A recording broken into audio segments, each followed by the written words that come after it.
Hey, what's going on, guys? Welcome back to another Idle Angels video, and as promised, I'm going to be covering up the how to build Aquarius. I did gather up some information regarding this angel, and in fact I can say that she is going toe to toe with Nemesis.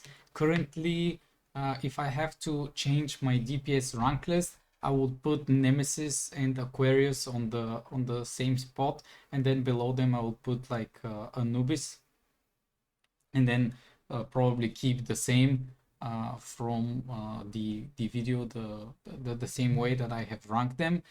Main reason why I put Aquarius so high is because I do believe that early game, a new player that just starts the game right now and has the opportunity to build her, it will be good for you in order to fight on the PvP. And even later on, when it comes out for a Nemesis player that has built Nemesis as a first DPS, at least depending on what angels we get for the near future, it will be good to have Aquarius as your second DPS. And by all means, guys, you will approach a time within the first year of you playing the game that you will summon and build up mostly 11 supports, if not 12, 13 supports, and you will get to the point that you will need a second or third DPS in order to push Havoc easier, or other similar events that require you 2 or 3 DPS angels. So definitely, in my opinion, Aquarius is something good to get. If it's your first DPS, don't focus on Nemesis right away to build a second DPS. Do a few supports. And if you have built Nemesis already, try to arrange your support lineup at least to get 7-8 supports semi build, and then do a second DPS. And more or less, I would suggest that the second DPS should be coming after you build a bit of Hera and Hela to MR4. At least that's when you can start looking for a potential second DPS upgrade. But let's not delay Aquarius that much. Let's get straight up into how to build her and what is good. So she is a MR based angel. So the levels in the game, how they work is your angel can get to level 400, but in order to do that you need to upgrade either the SSR plus stars or the UR stars. With the MR based angels, all you need to do is to summon for their MR evolves. So each star will allow you to push from level 300 to level 320. So each star equals 20 levels on an MR based angel. And here on the bottom is the chart with how many scrolls you will be needing in order to reach certain stars. The incarnation level and the MR level is the same, and keep in mind that since you get the angel for free, you don't need those 200 for the MR0. So overall it should cost you around 1.2k blue scrolls. When it comes to the Awaken levels, I do suggest that you get MR1 first, then you build the incarnation level to the maximum, and then you go back and finish off the MR stars. Even if this is your first angel, usually I do suggest on the first angels to build the maximum of MR in order to get the level 400. For Aquarius, I will suggest that you do MR and then incarnation level and then all of the rest of MR stars. This will just benefit you a bit more throughout the game. When it comes to the basic skills, on the UR, or the first skill that she will cast, she will deal 200% magic damage to all enemies and gain 1 stack of Vessel Echoes. When taking fatal damage, consume 1 stack of Vessel Echoes and summon 1 Tidal Certain, which blocks the fatal damage and heals Aquarius to full HP. Basically, this will work out as a self-death evasion in order to prevent her from dying. Then we have deals 200% magic damage to all enemies and gains 3 stacks of Vessel of Charge, which will increase her own attack by 1.5% up to 20 stack, which is very, very nice. the UR plus powers. Here on the bottom, you can see what I have been suggesting. This is when you start to push the MR stages of the angel. So on MR 1, 2, 3, 4, and 5, you will be able to gather those wonder powers. And then the UR plus effect is after an ally casts a skill, Aquarius gains 1 stack of vessel charge. This increases her attack by 1.5% up to 20 stacks. And after Aquarius casts a skill, she gains 3 additional stacks of Vessel of Charge. And after she casts Raging Tide, remove all stacks of Vessel of Charge. And then in a way, this angel will be getting a lot of different stacks. I will try to explain them, which comes after which. But in short, it is a really good angel for PvE, mainly because she gets a lot of stacks depending on how much of the allies die. And currently on the PvE, what we have is that on round 1, all 6 angels on position 1 to 6 will cast their skills, then they will die, and then this will give her a lot of stacks for round 2. And usually on round 2, Aquarius will be just nuking the boss completely. When it comes to the MR power, she gains 1 stack of Celestial Flood for 2 rounds, which is true damage and skill damage increased by 10%, and she will ignore the damage reduction of the enemies by 1.5% up to 10 stacks. And passively, she gains 1 stack of Vessel Echoes, which is the death evasion that I mentioned before. Before casting a skill, converts a Vessel of Echoes into 1 stack of Vessel of Charge. So she will be just rotating between those Vessel of Echoes and Vessel of Charge in order to self-buff her before she casts a skill, or have the death evasion in order not to die early on by a random one-shot. On MR1, she receives 200 energy in order to cast her MR skill on the first round. MR2 provides 2 more stacks of Celestial Flood. MR3 provides 2 more stacks of Vessel Echoes, which is the death evasion. And then MR4 is 3 stacks of Celestial Flood, which will mean that you get, 1 plus 3, 4, 6 stacks of Celestial Flood, which is very nice for a startup. And MR5 is another 3 stacks of Vessel Echoes.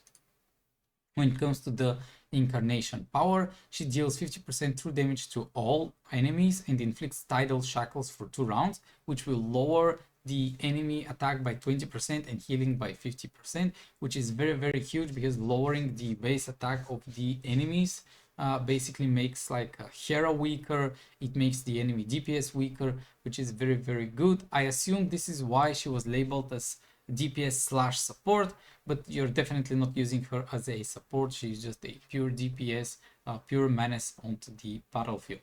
Passively, if she has 6 stacks or more Vessel of Charge, you will be able to get that after you max her MR. Plus 1 Raging Tide will be cast, which will deal 2 hits of 25% true damage and 1 hit of 50% holy damage to all enemies. And for each stack above 5, it will increase the damage by 10%, and this can go up to 10 times, which means 100% more damage. On Incarnation level 1, she receives 1 more willpower, which will allow her to cast her Incarnation skill on round 1. Incarnation level 2, when an ally dies, plus 2 stacks of Vessel Charge will be gained, which means that most of the times you have 5 allies that die on PvE on round 1. So this is 10 stacks of Vessel Charge for round 2. When an ally dies, gains Vessel of Charge and Celestial Flood, which means 5 more stacks. Then Incarnation level 4, Raging Tide ignores shields and counterattacks, which is insane, because there are a lot of angels that will cast shields, or a lot of PvP angels will cast shield on themselves, which means that Aquarius doesn't care how big of a shield it is. It will just ignore it and deal that damage. And Incarnation level 5, with 12 stacks of Vessel Charge, Raging Tide deals 50% true damage and 100% of holy damage. And this is kind of the main reason why on round 2, Aquarius will most likely one-shot every single PvE boss.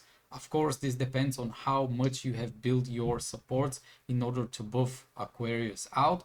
But round 2 or 3, depending on how you need to rotate your supports, definitely Aquarius will be killing the PvE bosses.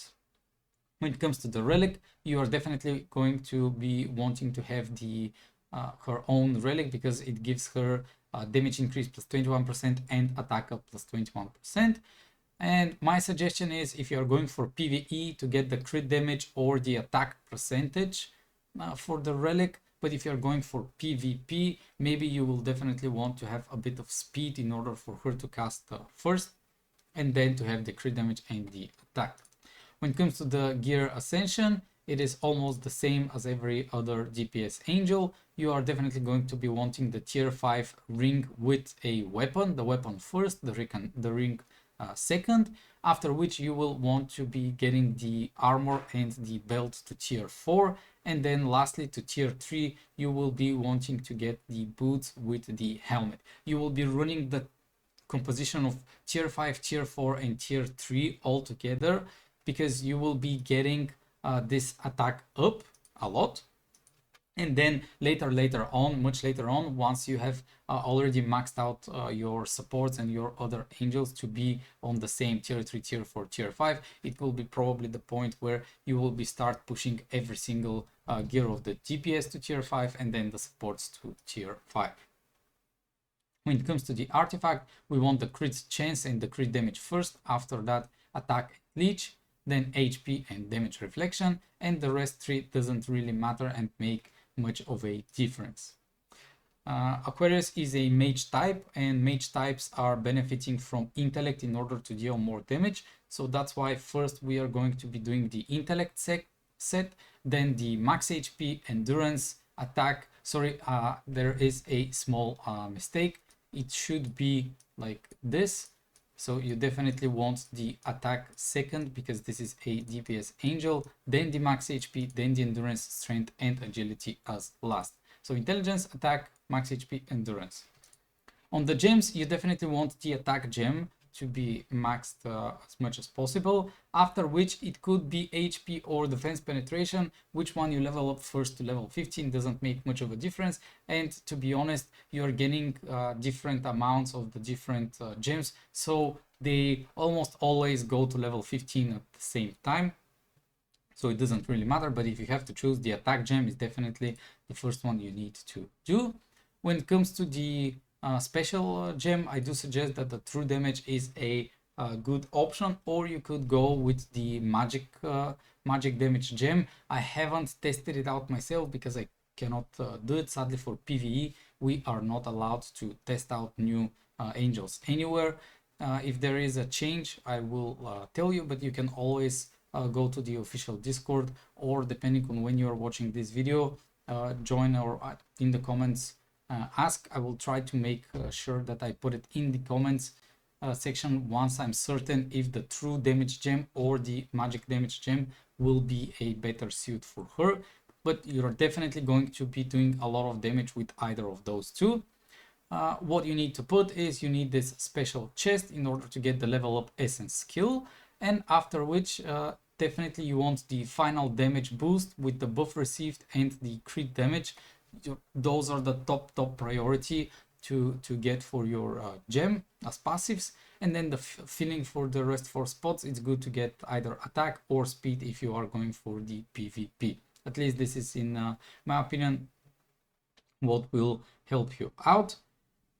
After which we are having the Affinity and Fate. Your goal is to reach 2000 Affinity in order to unlock the fates with all of these angels without having to put the angels into the main lineup. So for instance, if you have Aquarius and if you have Sagittarius, but you don't want to use Sagittarius in your main lineup, in order to gain this HP up plus 15%, you need to reach 2000 affinity and marry the angel, which costs 1000 diamonds, nothing too expensive.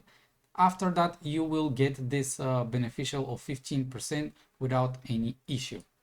And lastly, when it comes to the pet, there are a few options depending on if this is your first DPS angel or if you have built multiple already. For the free to play, I always suggest the Death Reaper. So if this is your only DPS, it's good to stay with the Death Reaper and not to invest into those other DPS pets. But if you have 2, 3, 4 or multiple DPS angels, these are other options that you can put on Aquarius, which is the Icarus, the Himiko, or the Freya pet. Either of those three will benefit you nicely, but as a newer player or a one DPS player on your lineup, definitely the Reaper will help you out. If you have any questions, please do not hesitate to put them down in the comments. And if you have any suggestions on what type of content or what videos guides you will love to see, please do comment down below, and I will make sure to try and cover up for you guys and to explain it as much as possible. Thank you all for watching, and I'll see you on the next one.